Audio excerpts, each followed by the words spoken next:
All right, welcome everybody. We're going to get started. It's 6:01. I want to thank everybody for coming tonight or for tuning in.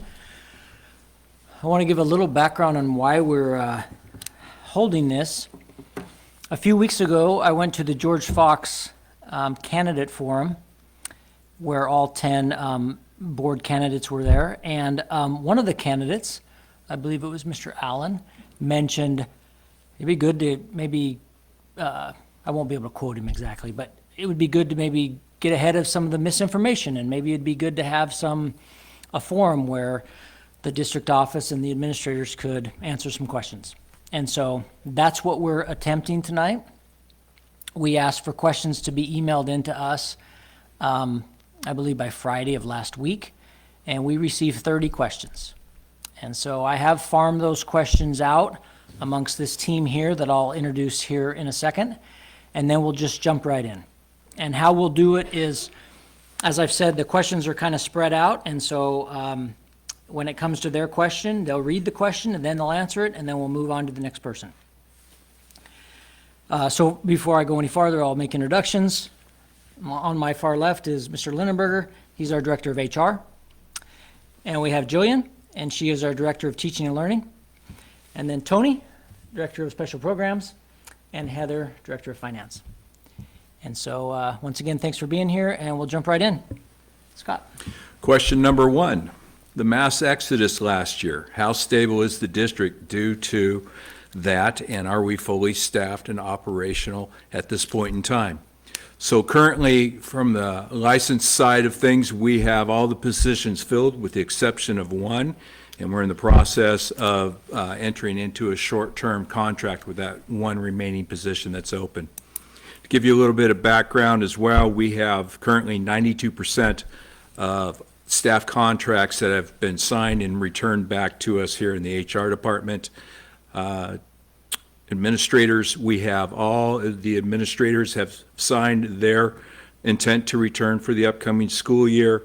At this time a year ago, we'd had 9 administrators who had resigned. And overall, staffing-wise, from January to May, we had 24 resignations. At this time, we have 6.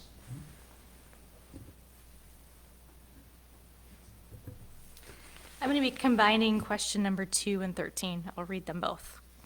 Question number 2 is what kind of professional development is being done for teachers and aides in the district? And question number 13 is what kind of professional development opportunities are you providing for educators in the district? What are some specific ways that educators are being supported in their development of student-centered and trauma-informed pedagogy?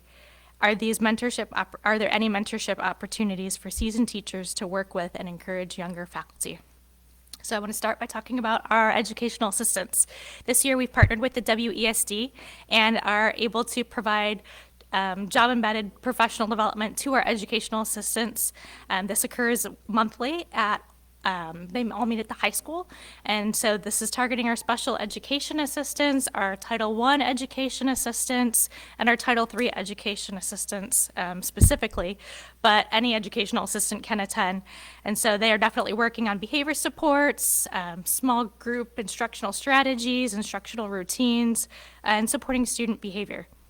For education licensed staff, in addition, we've been provided student-centered targeted professional development for teachers around behavior and classroom management through the WESD, along with data training from our assessment partners, iReady, and our teaching and learning coordinators also visited every building and did training on the Smarter Balance assessment and the interim assessments, as well as providing additional professional development in the area of language arts for both English language arts and Spanish language arts, math, and dual language.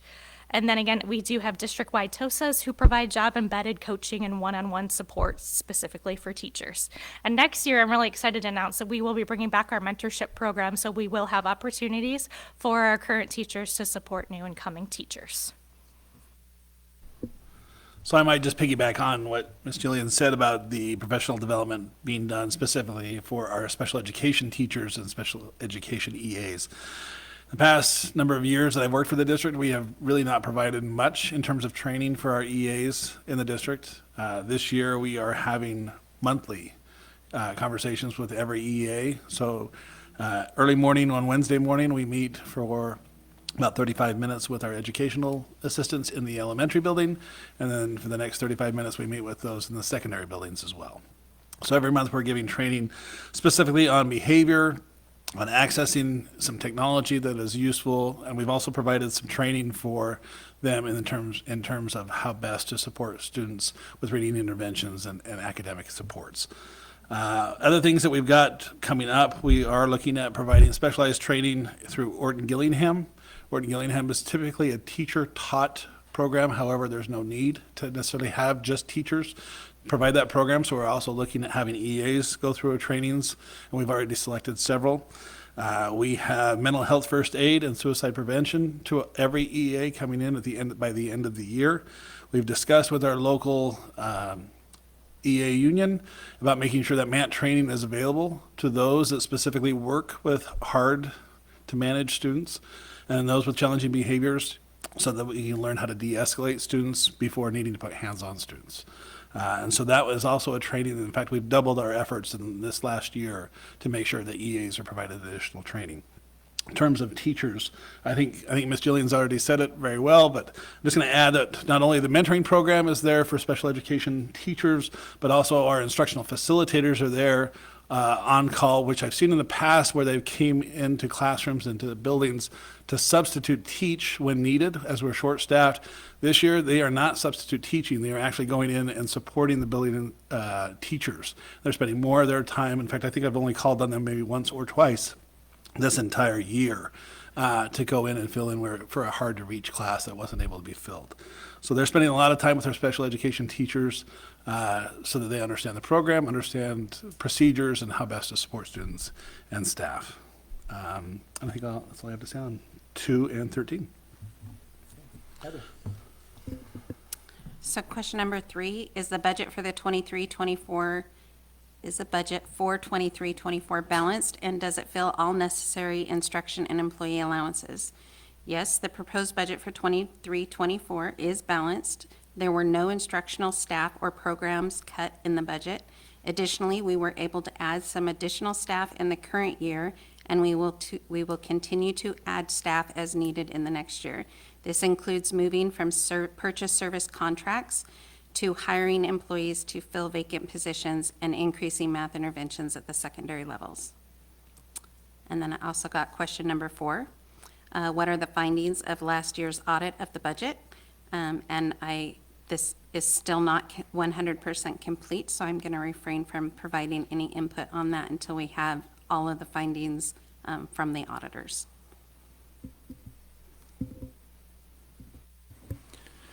Next question. Both Steve and I will field this. You want to jump in first, or you want me to take the lead? I'll take the lead on this. Okay. Out of all the district office administrative staff that left last year, have you filled those seats, and are they as qualified as the staff that are left?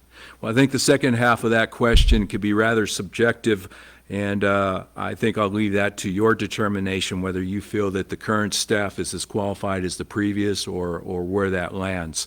But the first part of the question, out of district office administration staff last year, have you filled those seats and those positions? Yes, to date, we have responses back from everybody from the admin team that they've signed a document saying with their intent to come back for the upcoming school year. Could they leave? Could any of us leave between now and the upcoming school year? Yes, that's the option. We could still go elsewhere if we chose to, but so as I tell you tonight, we have 100%, but things do come up between now and the start of the next school year, and so we'll wait and see. But right now, like I said, we're fully staffed, and in fact, we're adding a couple more FTE for the upcoming school year, and we've got those positions filled as well.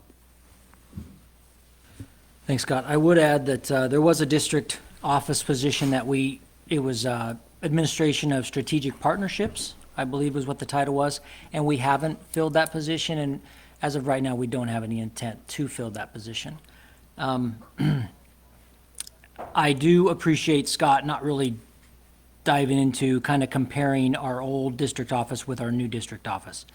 I just want to say, I feel very happy and blessed with who we have.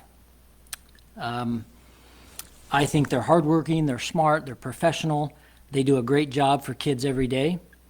And I just couldn't be happier. So like I said, and some of the people that left, I didn't really work with them. So I just will not compare. I just can tell you I'm very happy with who we have. Number 6. I also have the next question.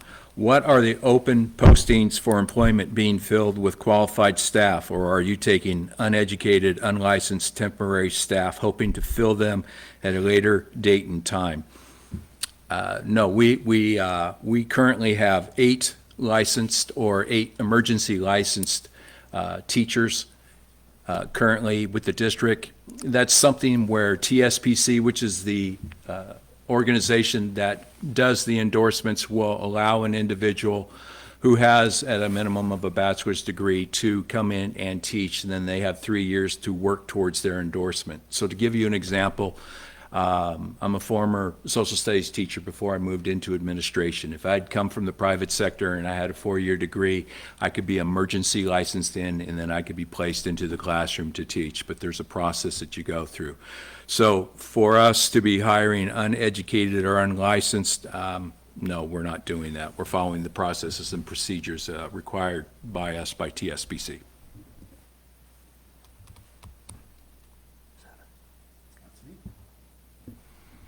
Okay, question number 7. As special education positions are traditionally hard to fill, do you anticipate having a full roster for the 23-24 school year?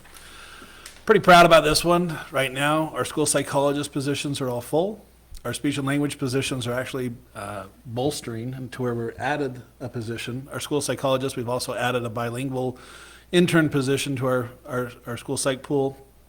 SPED teachers, we do have 1.5 current openings, possibly 0.5 after tomorrow when he accepts, knocking on wood. And then the other question would just be our educational assistants. Educational assistants, in terms of hiring, usually that's done over the summer, as you never know what needs we're going to have. I do not anticipate having any major openings for the following school year after 2 to 3 weeks. Thanks, Tony. Number 8, when does the new SRO, School Resource Officer, position start? Will this be a new or seasoned police officer? Will this be a full-time position that frequents all schools, or just one school or a few schools? So they will officially start when school starts. So first day of school is right after Labor Day. They will be completing some trainings and such over the summer. Are they going to be a brand new police officer? I don't believe so. I think they'll have some years of experience. How they're going to exactly work it out with building splits, I'm not entirely sure how it'll all settle out, but I think it'll be Officer Moreland will continue at the high school. The new person will most likely take both middle schools, and then the 6 elementaries will be divided probably geographically.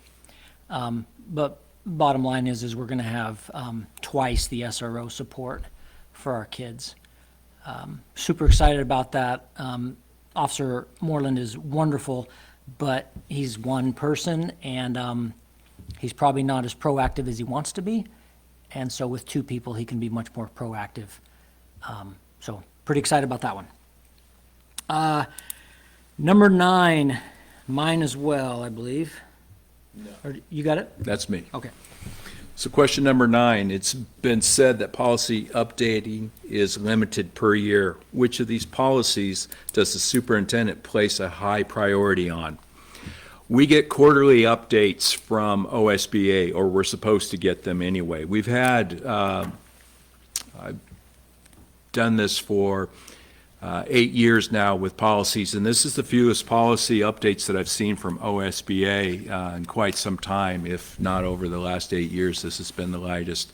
So we get those policy updates. I can anticipate roughly 30 to 40 policy updates in August. We're in a legislative session right now, and when the legislature changes law, those are ORSs or OARs, and I go into more detail, but this essentially, we treat them both the same as law.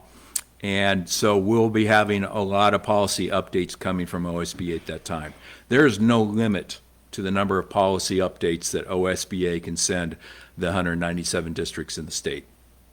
What we do have a limit on is that if we as a district want to add for more policy updates, and you do have a cap of 25 a year that you get. And so we're right now in the 15 to 20 policies that we've worked on this year as a district.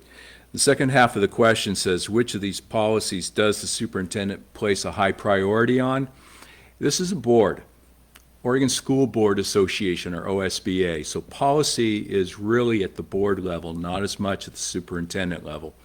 I do confer with the superintendent. I also confer with 3 board members who serve on this district's policy committee.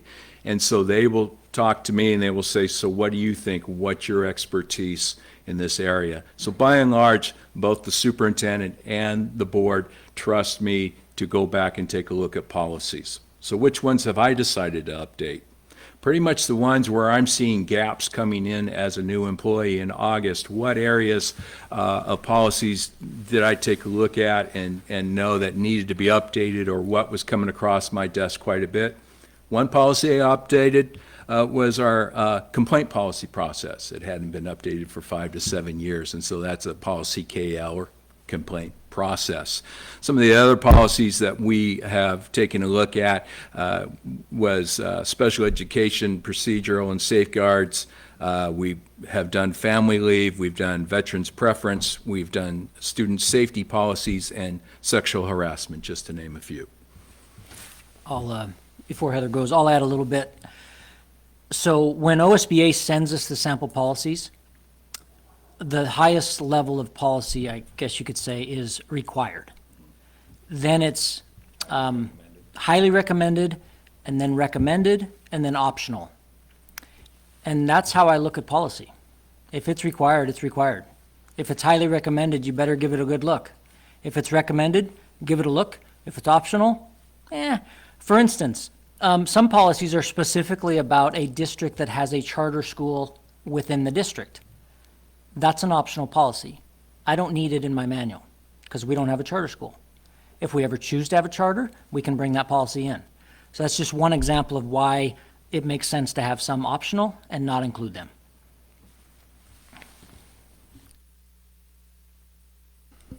Okay, so question number 10. Rumors say that the legal budget increased by 1,000%. Is that true? How much was the original legal budget, and what is the current budget, and what is next year's budget? What does the premium for legal include? What types of costs are paid out of pocket, and what fund are those extra costs allocated out of?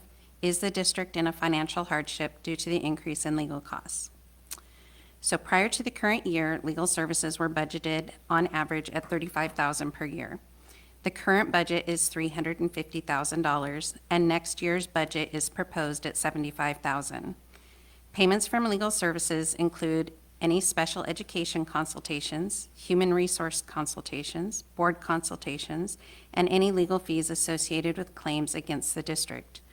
Out-of-pocket costs for the districts might include settlements on wages and deductibles for insurance. To say that there's a financial hardship, I would not agree with that. Did the legal budget increase by 1,000%? Yes, it did. Is it going to stay that high? No, it will not. And we have not spent $350,000 this year in legal expenses. Moving on, I have question number 11, and this one is going to get a little wordy on my response, so bear with me. It's been said that membership numbers were overreported to the state. What does this mean for our budget? How many years have they been overreported? So estimates for state school fund are based off of projected membership. If the membership is overestimated, the payments for the state school fund will be inflated. If membership is underestimated, the payments for state school fund will be low. When the estimated numbers are replaced with actual numbers during the state's reconciliation process, adjustments are made to the state school fund amounts that were paid out to district. If a district was overpaid, they will have to return the amount of money over what they should have received, and if the district was underpaid, they will receive additional money from the state school fund. In May of 2022, Newberg Public Schools paid back $863,231.92 for the 2020-2021 reconciliation. So all of the reconciliations are about a year late. In May of 2021, Newberg Public Schools paid back $578,074.38, and that was for the reconciliation for 2019 to 2020. In May of 2020, Newberg Public Schools received an additional $104,120.02, and that was for the reconciliation of the 2018-2019 school year. In May of 2019, Newberg Public Schools received an additional $181,631.48 for the 2017-2018 reconciliation. It is projected that this May, the state reconciliation of the 21-22 state school fund will result in Newberg Public Schools paying back close to $1 million.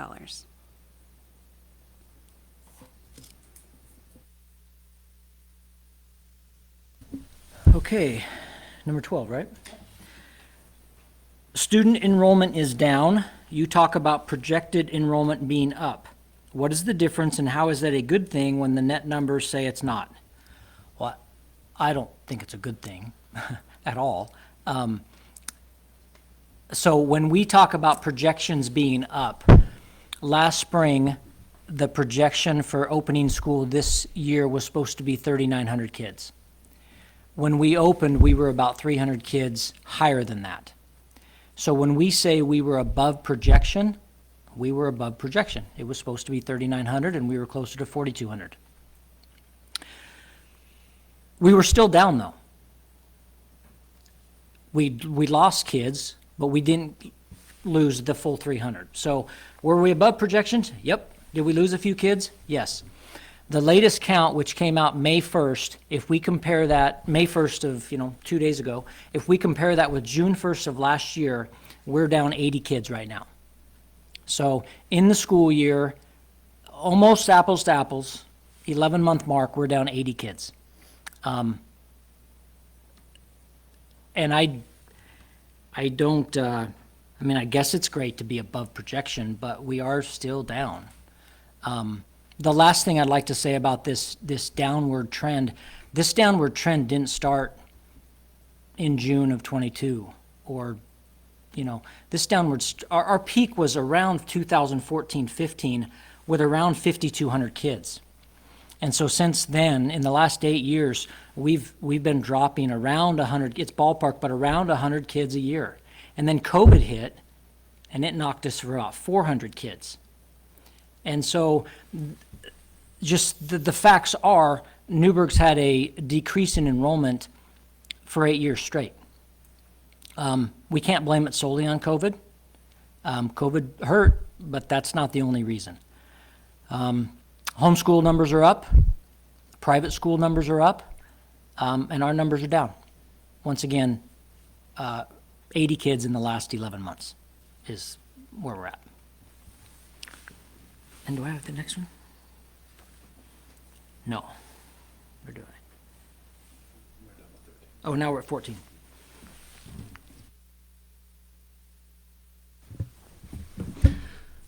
Let's see here, number 14. What is the ratio of Newberg Schools' highly qualified staff as defined by TSPC in comparison to teachers in the district that are emergency certified? So as I shared with you earlier, we have 8 emergency licensed. We have 300 teachers. Steve, I'm not a math guy. What's the ratio of 300 to 8? Less than 3%.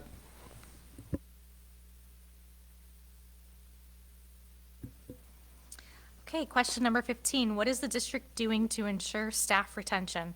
Are there key performance indicator metrics being used to evaluate staff morale and support staff development and retention?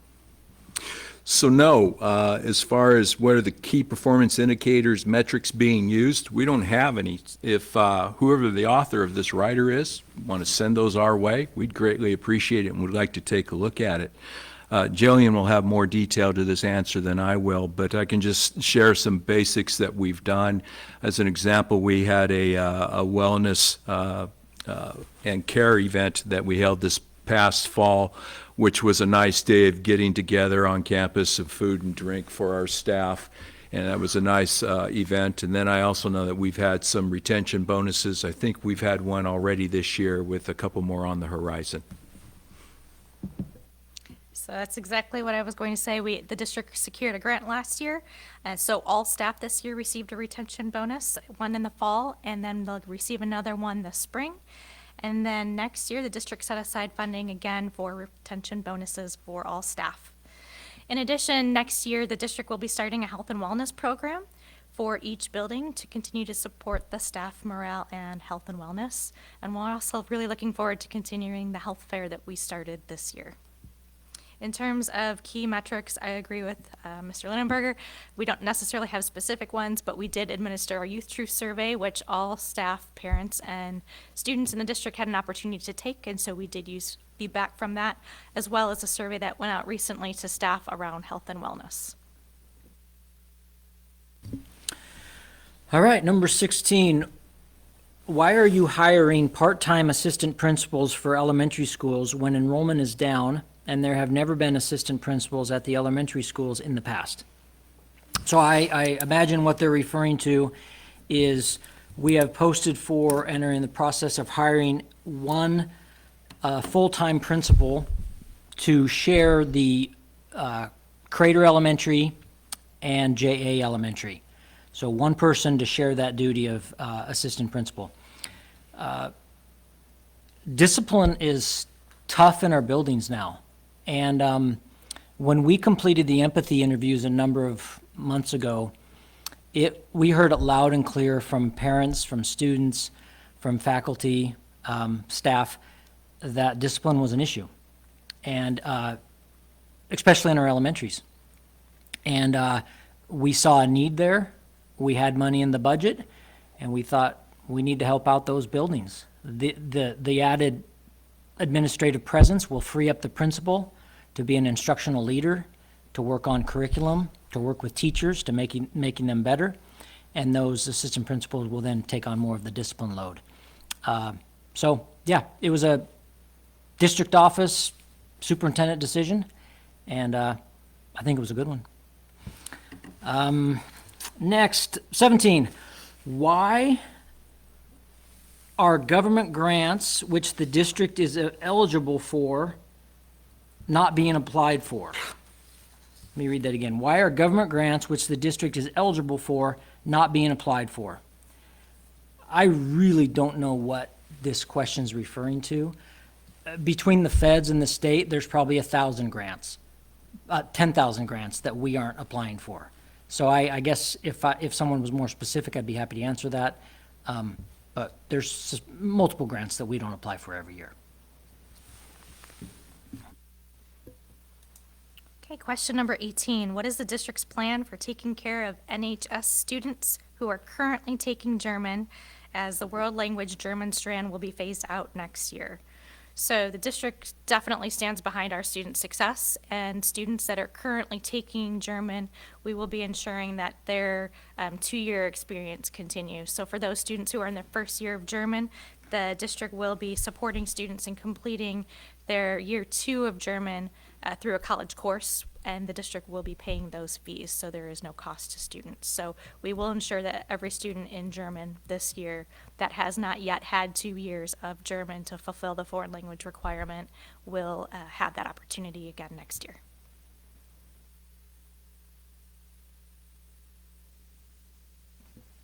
Okay, then number 19, what is the district doing to hold teachers accountable with teaching and using curriculum best practices with fidelity to ensure success for our students? The Teaching and Learning Department is partnering with all of the building administrators to support educators. So building administrators and teachers have the opportunity to identify professional development opportunities that support their specific skill need in the classroom. And we are continuing to offer additional PD throughout the year. So this year we've started a math leadership team that's really been focusing on math instructional routines. That's going to set the district up to make a really great curriculum adoption for next year. The district also has a district implementation team for response to intervention. So that's our tiered interventions available in general education.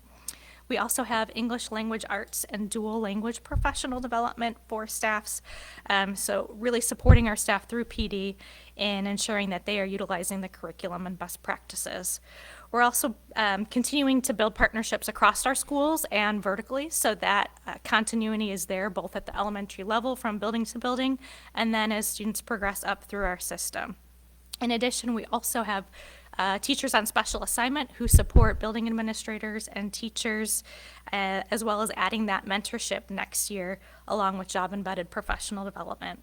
In addition, next year, the district in partnership with our teacher union will be rolling out the Danielson framework, which will be a new evaluation framework that really will support our teacher evaluation that's related to their specific job type. So the evaluation will be specific. If they're a PE teacher, it will align to their PE standards. If they're a social studies teacher, it's going to support that general education classroom teacher. So it's going to be a much better way to provide feedback and consistency for our teachers in the classroom.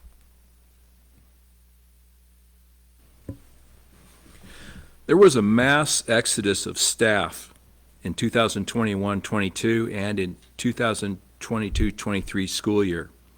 What are the staffing levels for 2023, and will it cover all the openings? I am rather optimistic for this upcoming school year. For the HR department, this is typically a busy time of year as people will start to take a look whether they want to come or they want to go. So for me to give you definitive answers, I simply can't do that. We are currently in the process of hiring. We had a pretty good result at the job fair that I had shared at a board meeting or two back where we had went, and we were quite happy with the results.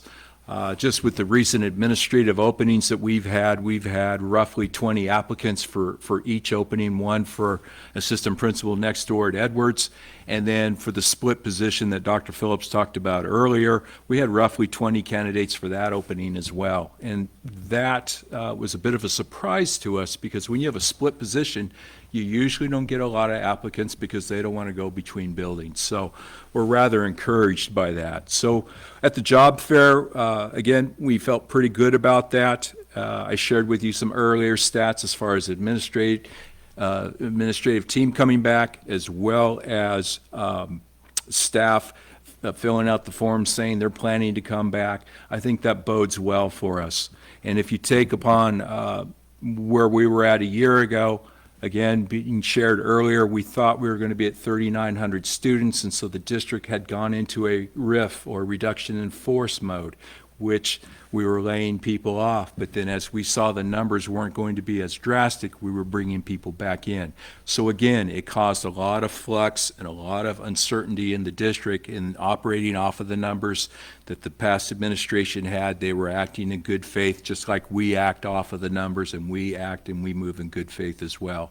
And I believe this past week we've gotten 2 more folks that left us earlier in the year that are wanting to come back and join Newberg Public Schools for the upcoming school year. Okay, 21. Why did the food services director tell at least one parent that, quote, funding to cover every student is no longer available for summer feeding programs, end quote, if the district was not considering cuts to the summer food program? Or why did Dr. Phillips say people were lying in comments during the April 25th board meeting? I'll answer both. First of all, I do think that our food services director email was not complete and it could have been clearer. What he was referring to was COVID funding that this state and district has used for the last couple years is gone. That is what he was referring to. He didn't say that, and he could have been more clear. But there is a funding stream. It doesn't pay as well as COVID funding, but there is a funding stream that was before COVID that we are going to use for the summer lunch program, as I put out in a statement a week ago or so. When I'm referring to people, when I referred to people at the April 25th board meeting as not being honest, I mean that. They were not being honest. There were people on social media that were claiming that our summer lunch program was going away because we used all of our money on legal fees. That is not honest. That is not helpful. It is 100% dishonest. I'll leave it at that. 22. Why is the dual language program being neglected so much, and instead of progressing, it is declining? I want to start by saying, whoever submitted this question, I know I'm not going to be able to answer it the way you would like, so I want to reach out to any parent or any patron of the district that if you have concerns about specific programming in the teaching and learning department, I will always meet with you. So I know my answer is going to fail this question, and I welcome you to come in and speak with me about your concern. Our dual language program is in its 10th year. We're rolling up to 10th grade next year. We currently have a wait list for our kindergarten dual language. This year, we're also proud to offer dual language stipends to our dual language teachers and ELD specialists. We have a dual language coach at the elementary building, along with a district-wide dual language TOSA. Our dual language teachers have access to nationally recognized conferences and consultants for professional development. We have that job-embedded professional development through our dual language TOSAs. And I'm really excited to announce we're aiming to be the first in the state to create a dual language CTE pathway for students that's hopefully going to be implemented in the 24-25 school year. And the model for our language acquisition and dual language is the most successful for students acquiring language. So again, if there's a specific concern about the dual language program, I really want to talk to you and hear about it so that we can do some great things for our students.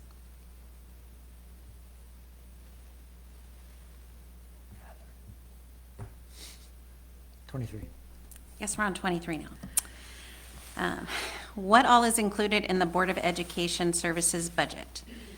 So the Board of Education Services budget includes the cost of the annual audit, recall fees, the district's portion of PACE insurance, election fees, costs associated with policy reviews and updates, translation services, superintendent search fees, school board trainings, legal fees, supplies for the boardroom, and membership fees for the Oregon School Board Association. I got all of those descriptions by looking at the last 3 years of detailed expenditures out of the Board of Education Services budget, and those were the items that were covered during the last 3 years. So I also have question 24. Can you share what our current ending fund balance will be for 22-23 and what it was for 21-22? I cannot tell you what our ending fund balance is for 22-23 because we still have 2 months of school to go. I can tell you that we have a proposed or estimated ending fund balance in our budget of $8.5 million, and that the 2021-2022 general fund ending balance was $7,681,421. Okay, I have 25 and 26, and I'm going to put them together. So 25 is what is actively being done regarding our lowered graduation rates. And 26, is there a plan in place to track students who didn't graduate or won't graduate on time so that we can help them do so? So I reached out to our high school principal and talked to her a little bit about this. One thing I wanted to point out is graduation rate, I don't think it's healthy to see it as a 9-12 issue. Graduation rates are a K-12 issue, if not even birth to 5, as well as K-12. So I hope that you can get your head wrapped around that it's not just 9-12. We are a system. And if those kids aren't reaching 9th grade with the appropriate skills, it's tough on that high school to get them through. And so it is a system issue. If we have a great graduation rate, the entire system should celebrate. If we have a low graduation rate, the entire system should look at itself, okay? But some of the things that are going on, freshman on track is a statistic that's proven to be a pretty strong stat. You're on track to graduate at the end of your freshman year if you have a fourth of your credits knocked out. It makes sense. 1 year out of 4, you should be a fourth of the way. If you're on track to graduate at the end of your freshman year, the odds of you graduating are much, much, much greater than if you're off track. And so a lot of attention's being paid to those freshmen to make sure they're on track to graduate. One of the things we're talking about doing is, traditionally, the freshman year can be kind of rough on kids. A lot of core classes, not much freedom. And then what we find is when they're juniors and seniors, all of a sudden they have a lot of freedom and they can only go to school, they only have to go to school 2 or 3 periods a day and get their credits. I think that's a little backwards. Like, why don't we lighten up the freshman year? And when they're more mature, juniors and seniors, give them more credits, right? Kind of spread that out a little bit. So that's one thing we're talking about that I think will make a difference. Make the freshman year a little lighter and more enjoyable. Also, once they get to be seniors and they're juniors and seniors, and they're noticed that they're not quite on track, they get a lot of attention. There's a counselor assigned to them. Let me check my notes here. We have summer school options. Kids that are credit deficient can go to summer school. We have administrators and counselors that are reaching out to families, sometimes conducting home visits. I'm going to kind of put Tony on the spot. You just left the high school. Am I leaving anything out for helping these kids get to graduation? You know, I think the high school has done a great job in terms of paying attention to that metric. You know, they've brought in a federal, or not a grant, but not a federal grant, but a grant through the Austin Foundation in terms of BAR. They're tracking the data and they're determining what kids are going to need extra supports so that by the time they get to their sophomore or junior year, it's not crisis mode. They're still intervention mode. What we've seen from time and time in the past is when kids get to senior year, they have 9 credits to make up, and those kids, bless their heart, they are working extremely hard to get every single credit they can, and then it's a last-minute decision whether or not they walk or not. Puts a lot of stress on them and on their families. So the high school pays attention to that freshman metric and makes decisions accordingly with their elective credits to make sure that core is accomplished. I think this year they also did a great job in terms of being flexible with our cadet teaching. So we had the need for staff, students working with elementary kiddos and middle school students. With that, high school students could not only earn a wage, but they could also earn credit with that. And so with that, it has helped bolster them in terms of their credit standing as well. So I think it's important that we continue to pay attention to our freshmen on track success. And talking with the high school principal today, her plan in terms of mapping out schedules so that families can understand what their classes look like and what that sequence of classes would come to for each student. Those that are struggling, those that have special services, and those that are on track will be important. Thank you. Question number 27, how is the district ensuring social studies and science standards are being taught? We don't have a curriculum that is being used for social studies, and science isn't being used with fidelity. So the Teaching and Learning Department works closely with building administrators to support the implementation of curriculum and standards in the classroom. Our social studies curriculum that is available is very aged, and we will be on cycle with the next state adoption.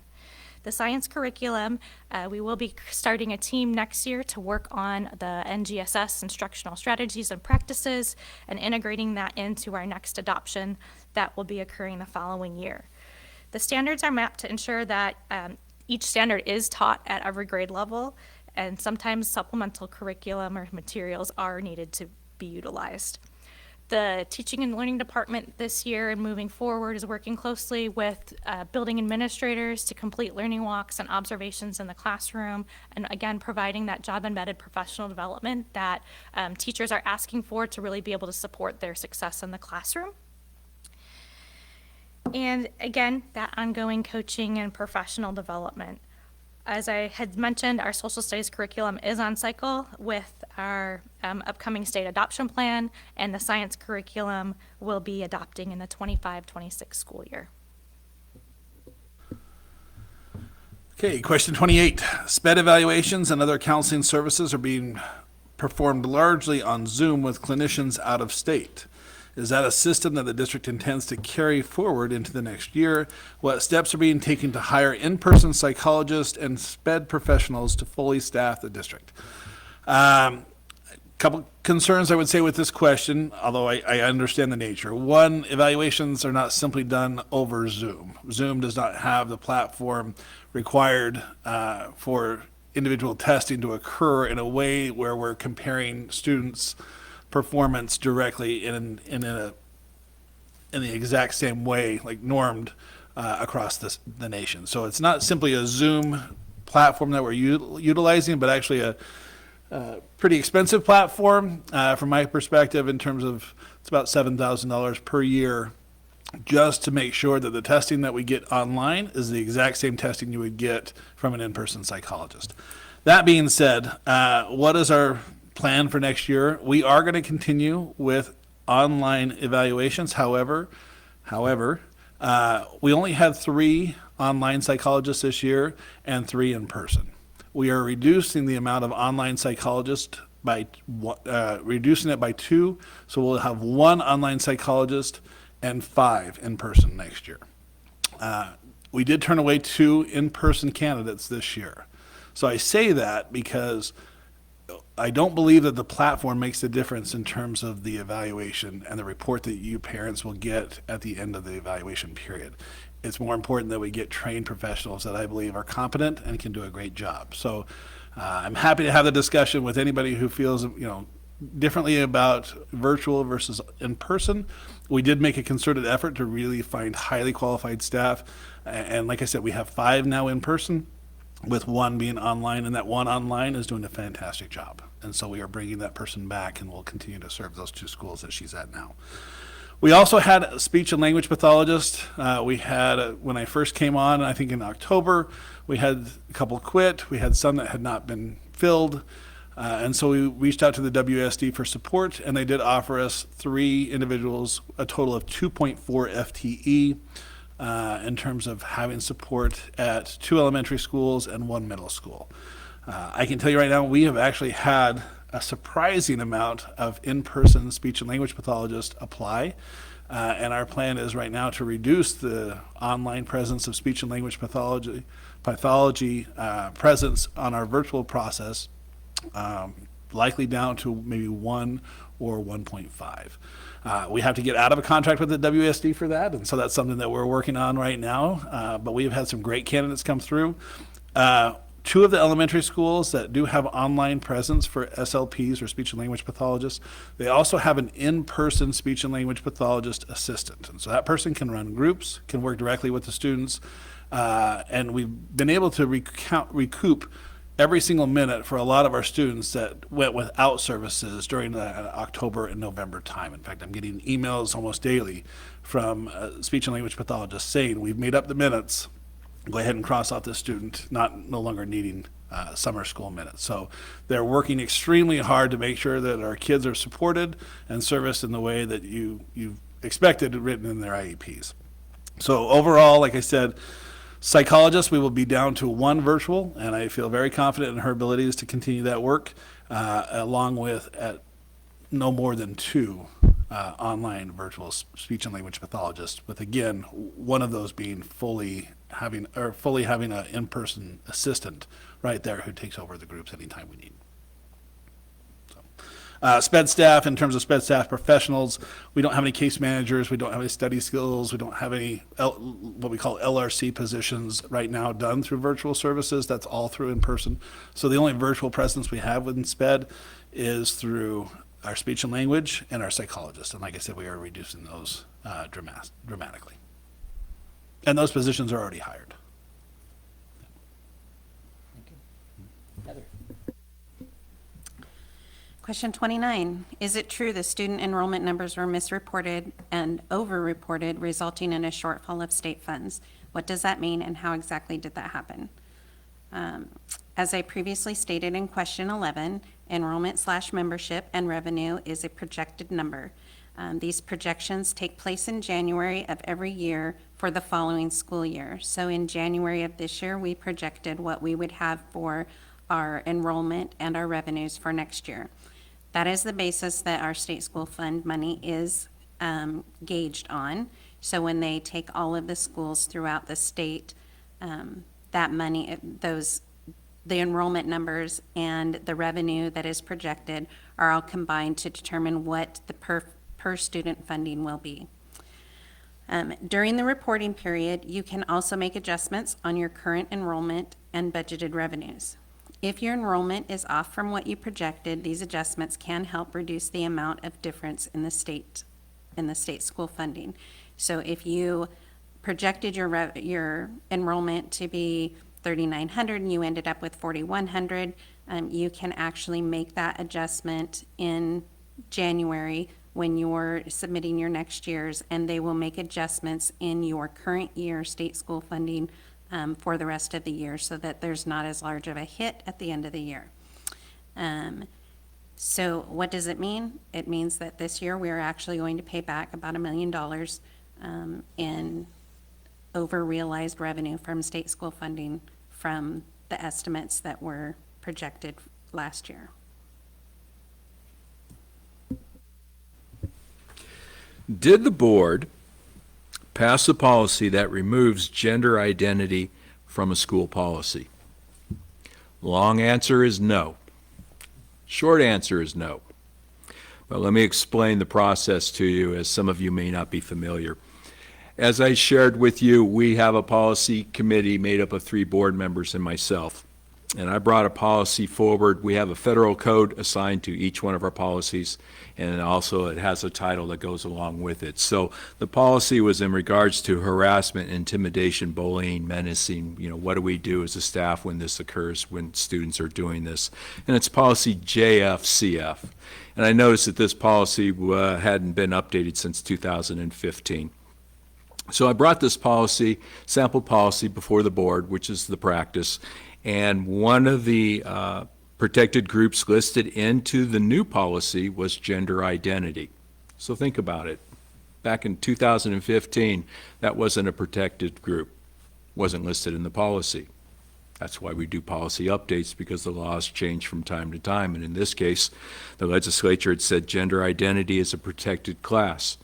We met in committee and we discussed it, and the board said, yeah, let's go ahead and take that out and move it forward to the rest of the board. So I said, okay, we'll move it forward. And so once we move that forward, it then goes before the board, and then our practice in this district for policy is that you have 2 readings. And so first reading of the policy, it's in the board packet, shared with them what the policies are, and if they have questions or concerns between the first and second policy, please feel free to reach out to me if you have any questions or concerns, because if it's a 7-person board, only 3 board members were there, so maybe some of the other board members had questioned the policy. Well, during that time, there was some questions or concerns about that cropped up, and so that caused me to go back and take a second look at it, and I did identify that and confirm that, yes, it is a protected class. I consulted directly with an OSBA attorney and discussed this situation to him, and he says, if you keep policy 2015 in place, the district still is in good standing in regards to having policy. The problem is this. If we have an updated policy and you have a protected class such as this that's being listed, and I have to go through and implement that policy, if I do a quick look and I say, okay, here are the steps, here are the things I have to look for, I may miss that. So the attorney said to me, you guys are fine as far as legal standing goes. But he says it's our recommendation, obviously, that you pass this policy. So, okay, so I brought this policy back to the policy committee again, and I explained the situation, that if you want to keep the district in the best possible footing to watch all protected groups within the district, we need this in writing for my sake, so that if there's issues or concerns that comes up, I know how to properly instruct, whether it's licensed personnel, administrative personnel, or whomever is reviewing the policy, how I can best help them in dealing with that particular situation. So in this policy committee this past time, the policy committee said, yes, let's move it forward with gender identity in there. So while there was belief that we had passed a policy, or that we had removed gender identity from a policy, no, because it's not in our existing policy. We did go with the first reading originally. We just went through a second first reading on this same policy, and to date, I'm not hearing anything different. So at this upcoming board meeting, if you're wondering where the board's going to land, because I can't speak for the board because they haven't taken a vote yet, I'll be bringing this policy forward again. I can tell you in committee that the members understood the process and understood the legalities and the potential liability issues around it, and they're like, yeah, that makes sense. So let's go ahead and have this moving forward. So we're now coming up on our second reading at the next board meeting, which I believe is next Tuesday. So we'll see what the board decides to do with the policy at that time. Okay, that is question number 30. So we're done for the evening. Thank you very much.